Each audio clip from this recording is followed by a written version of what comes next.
Hi, welcome. In this video, I want to take a couple minutes to respond once again to a balanced dog trainer's perspective.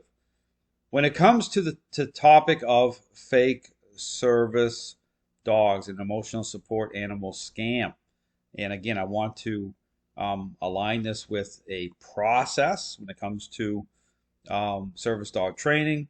Again, in terms of the fake part of this, understand that there's a couple issues here. Okay, when you get into um, you know service dog training, service dogs in general, but when you hear from balanced dog trainers talk about this issue, there's a couple of very interesting takeaways here, which I'm going to get into. So I'm going to play some of this um, video put out by Robert Cabral, the same Robert Cabral who made the statement that science has no place in dog training. A total contradiction. Okay, I did a video on that. So again, I'll play some of this video so on the way to offer some commentary to fill in some gaps when it comes to the issue of service dog training. Got a question from Dakota Wolf Manson, who said, what are your thoughts on the online emotional support certification for dogs? You just pay a fee, no proof of training whatsoever, and you can bring your dog anywhere. First of all, if you want to bring your dog anywhere and you're willing to lie and say it's a service dog, you don't need this online certification thing. This is just a scam to take your money. And there's So, I agree with that. I understand that, I had a call here, I think 3 years ago now, by way of an individual called me. I wondered if he could just pay the money, a certain amount of money, and get a certificate from me, so he could take his dog into a new apartment that he's moving into, because they didn't allow dogs other than service dogs. Well, I absolutely, refused. I explained in a nicest way as possible why, ethically. Okay, that's something I would never do and never consider doing. It is about ethics when it comes to, service dog training. Now, I'm currently training 2 service dogs right now. Okay, and so I understand. Again, we get into the thing about, service dogs, which you're going to hear here. I do it because service dog training, because dogs are can be very, very beneficial when it comes to assisting, okay, and through at a physical level. Yeah, I train dogs in terms of the ability if somebody has physical challenges, getting from one place to another, or God forbid they should fall on the ground, dog being able to lift them up into a standing position. And you talk about the emotional side of things, okay? And again, this is one of the big question marks. But understand that when you're dealing with, people who, and I've helped in this capacity, deal with, emotional issues such as PTSD. Understand that the dogs are very beneficial with offering support that way. They really, really are. But this goes into what you're going to get into, this issue about the training side of things. Understand that there is a process, okay? There's this whole issue of dogs that are connected, okay, to the handler, to the owner the right way, versus attachment and possessiveness. Understand that's one of the big issues here. But this gets into the training side of things, which I'm going to talk about. so many scams out there. One of the biggest scams of all is fake service dogs. People pull it all the time. I see fake service dogs in restaurants, in grocery stores, at the gym where I work out, and it's a complete lie. It's complete BS. Now, that's, there's a lot of dogs out there that would not certainly qualify as service dogs. But understand, this gets into this whole aspect of the state of the dog training world. Okay, understand that, I talk about a standard, whether it's service dog training or just your general obedience training. I talk about what's the big lie. So you talk about this whole issue about ethics. And this is the thing that I find is pretty rich here when it comes to these balanced dog trainers. Trying to call out the problems in the service dog training industry, while they themselves, by way of identifying as a balanced dog trainer, advocate training as a learning-based exercise. Okay, once a relationship problem is already underway between a dog and owner. I talk about the big lie. Well, there's the big lie, okay? And how that sets in motion for so many dogs and owners a counterfeit picture within the framework of response. So when you start to really look at this, so this goes into this issue about, well, there's no standard. Well, there is a standard, but these balanced dog trainers, they're not aligned with the standard. Approaching training for what it represents by way of a intervention. Now, I talk about the two missing ingredients, okay, influence and control, by way of this idea, which does not reconcile those core ingredients, bring them into a intentional process that changes the perception of dogs the right way, coming out on the other side by way of a predictable outcome. Understand that's not what balanced training and force-free training, that's not what they advocate. Okay, they're in alignment with this superficial process. So to even speak of the problems in the service dog training industry, which align with this same idea, bribery based, well, that's pretty rich. Okay, that's the first point here. One of those dogs could pass what they would really need to do to be a service dog. And that mainly is the genetic. Here we go. Pay attention. So I always talk about the out here, okay? The way out. At the physical level.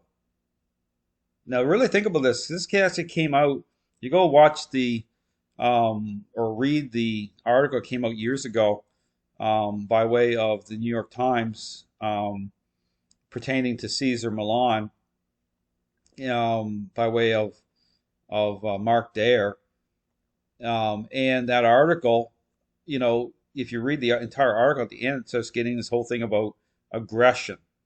I talk about the way out for these, especially on the force-free side of things, for those who engage in this ideology in a way in which there has to be a way out because it doesn't line up, okay, in terms of resolving, in terms of those two core ingredients. So it always falls into this thing about, there must be something genetically wrong with the dog, right? I mean, you hear that a lot.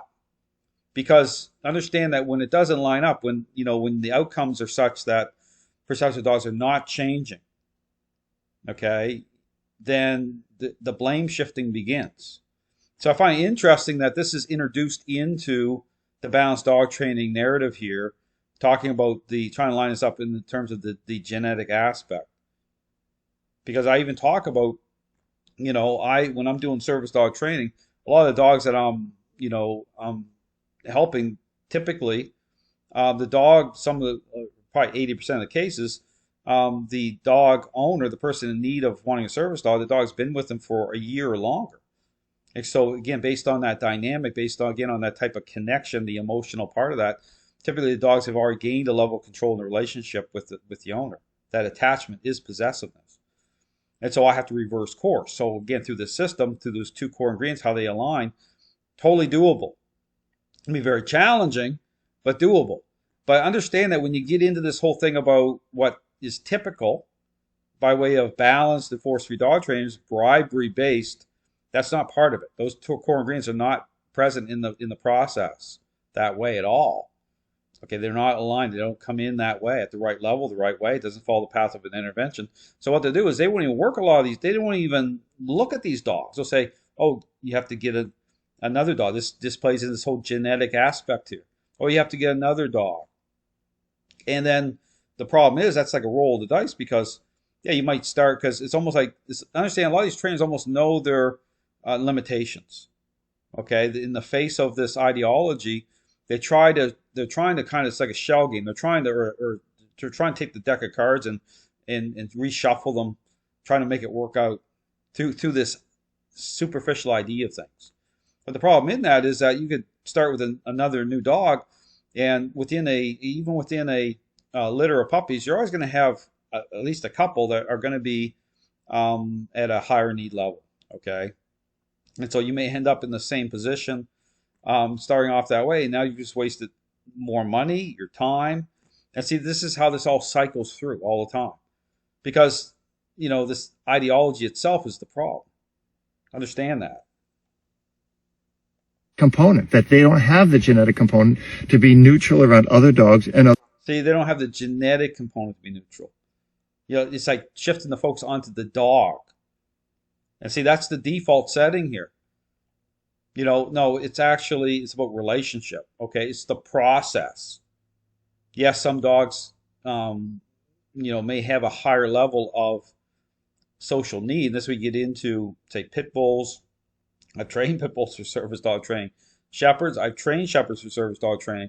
You get in some, even within certain categories, certain breeds, it doesn't matter, labs or whatever. I mean, you can have very high, high level dog. I'm training one right now. Luna is at a high level. And so, but it's about the relationship. It's about the process. It's about those core ingredients coming in. But here, it's kind of like just notice the kind of underhand shuffle here, where you're bringing in this whole genetic thing right away into the mix. Other people. And that puts real service dogs at risk. Real service dogs that have trained for a long time at an incredible expense are put at risk because fake service dogs are out there ruining it for everyone.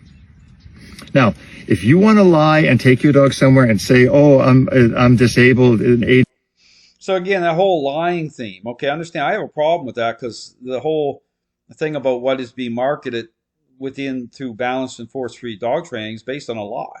This idea that trains and learning-based exercise. So there's the big lie. So for, again, any trainers out there starting to talk about lies, I find that is pretty rich. ADA, this is an ADA dog. You're a scammer, right? You're a complete scammer, and you're making it horrible. Because I'll tell you this much. Most of us who love dogs would like to take our dogs anywhere. And most of us who love dogs feel better when we're with our dog. I feel much better when I'm with my dogs than when I'm. So again, I'll stop it here. You can watch the entire thing. It's just going on this way, but trying to, talk about, offer up some sort of ethical perspective, through balanced training. When the reality is the very idea that's being marketed by balanced and force-free trainers is based on a lie. Again, you look at outcomes. I talk about this all the time, line this stuff up. So when you talk about, a standard, because that's mentioned here, what represents a standard to them? This is the whole thing, is trying to, see all this thing with the balanced dog trainer study that just came out, right? By way of, balanced dog training, Ivan Belanoff, 100% of the dogs yelping, right? I talk about the whole issues with, what a study is based on through balanced training or force-free. It doesn't matter. It's one and the same. That's the foundation here. So again, all to say that when you hear any trainer that they're trying to, put out some sort of ethical opinion through what's going on in the service dog training industry, I find that pretty rich. Consider what represents those who identify as balanced and force-free dog trainers. Thanks for watching.